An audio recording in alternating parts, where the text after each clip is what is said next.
as I'm nearing the end of my travels, I thought I'll just do a quick video of 20 things that I've missed about Melbourne and also the best parts of traveling.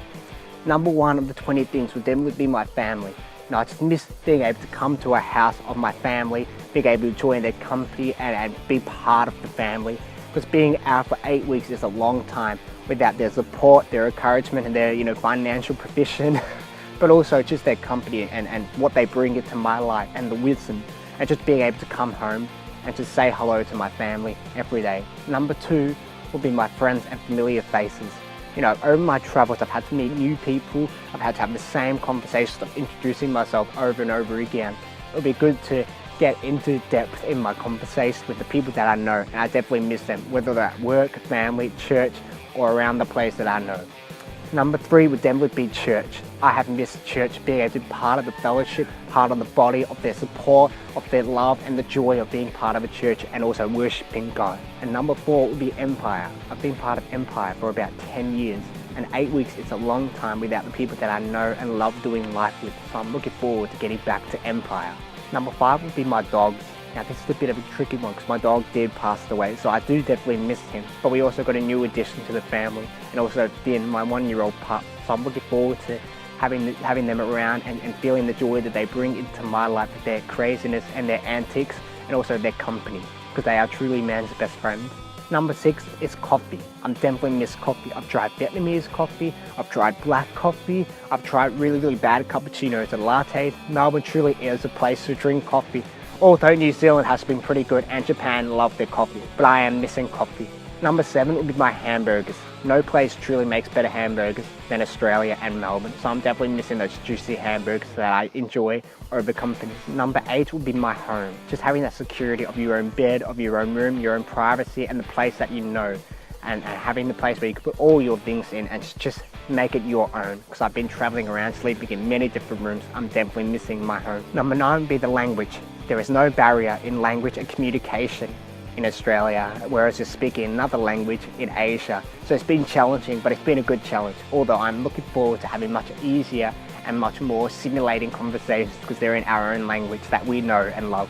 Number 10 will be movies. I've actually missed my movies. Maybe it's because I've worked there, but I've missed that pastime of just sitting down and watching a really good movie, so I'm definitely missing that. Number 11 is no luggage. I'm looking forward to not carrying 2 big bags around everywhere I go with everything I need to survive over the 8 weeks of travel, so I'm looking forward to not carrying any luggage apart from my wallet, my keys and my phone.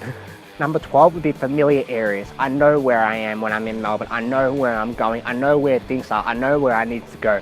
Whereas here, it's a challenge trying to figure out where you need to go, if you're in the wrong place, if you're going the right direction, and trying to ask people where you're supposed to go. Number 13 would be my car. Even though I've had a car in New Zealand, which has been a blessing, I'm missing my car for the means as a transport to go anywhere, anytime, and without having to pay, apart from the usual petrol and rego. Number 14 would be AFL. I've certainly missed our sport because there's been barely any sport around here. I've seen maybe a baseball, I've seen maybe a little bit of soccer, but I'm definitely missing our Australian game. I've actually introduced it to a few people in Japan and they were really, blown away by what kind of sport we play. Number 15 would be shooting hoops. Even though I have been able to shoot some hoops around, Bangkok and such, I'm definitely missing the opportunity to just go around and shoot some hoops, play a game of basketball with friends. Number 16 would be having 3G and internet everywhere I go, because I've only been able to use Wi-Fi, so I've had to search for cafes or homes that do have Wi-Fi. It's a bit of a challenge sometimes, especially when you need, directions or something important. Number 17 would be Western food.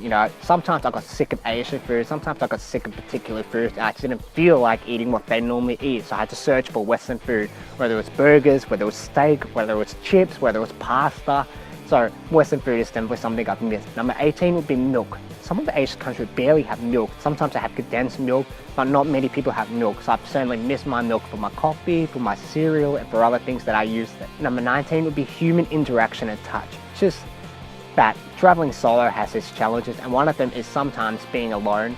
Just having that human interaction is something I've craved, especially over 8 weeks. So I've been wanting to interact with humans, trying to build a conversation and just that touch that I've definitely missed. And number 20 will be routine. You've got work, you've got certain commitments that you can make, whereas here you've got to make your own fun, you've got to make your own experiences, and sometimes that can, as a lazy person, be a bit of a challenge. So I've definitely going to miss my routine of knowing what I am going to do and what I need to do. But in saying that, I've loved many things about traveling. One of the things that I've loved is the friendliness. Asia is such a friendly and hospitable continent. You know, all the people want you there. They want to make your stay a great stay. That's something I've definitely loved. Number two would be exploring. You know, you're exploring places you've never been, a culture that you haven't seen much of. You're exploring land, you're exploring people, you're exploring culture, and that's something that's been amazing. Number three would be feeling famous at times, because I'm a foreigner. You know, you get more looks and you get some people wanting to take photos with you, so it's a pretty cool experience, you know, because you're being noticed. Number four would be immersing myself in something different. You know, you get comfortable in where you are when you're seeing the same place, in a place that you know very well. Just immersing myself in something different just brings out different things. It gives you a different experience, and it also teaches you new likes and passions that you have for life. And I feel like you do add on more when you immerse yourself in something different. Number five would be feeling out of my depth. When you're out of your depth, you actually force yourself to stretch out beyond your compatibilities and discover new strengths. Number six would be people. Being able to meet new people. As you've seen in photos, I've been able to meet new people, been able to have great conversations with them, and also get to know their stories. And they have blown me away of their character, their strength, and their loves about their country, about their own lives, and that's something I've been able to experience over my travels. Number seven would be memories. I'm definitely going to carry these memories with me. I'm certainly missing Asia already, but the best part is I'm going to add this experience to my life story. I'm going to carry these memories with me, and it's an amazing thing about traveling. Number eight would be something that I call a traveler's awe. What I call it is when you walk into a place and you've got wide eyes and a big smile because you're so in awe of where you are, because you've never seen this place before. So the traveler's awe was something that I caught a few times as I walked into a new place. And number nine would be the awkward laugh when you're trying to make a conversation with someone that could barely speak your language. You know, we're trying to communicate, but it's quite not working. And we just sort of look at each other and then we just laugh because we know that it's quite awkward, but it's actually quite funny as well. And number 10 would be growth. I've added growth into my life. I feel like I see things in a much more wise way, in a much more peculiar way, because I've added things to my experience. I've seen things with my eyes, and I feel like there's a lot of growth in this traveling. I've also learned more about myself. I've learned more about other countries. I've learned more about other people. I feel it's giving me more awareness and more understanding of the world and people around me. And I look forward to displaying that growth and continuing to grow, because we're never going to be there. We're never going to arrive at a destination, go, I've made it. So I just want to continue learning, continue growing, and traveling is definitely the best way to do that. So that's it for my video. Hope you enjoyed it. I'm looking forward to getting back to Melbourne, but I'm definitely going to miss Asia and New Zealand because they brought so much into my life over the last 8 weeks. It's been an incredible journey.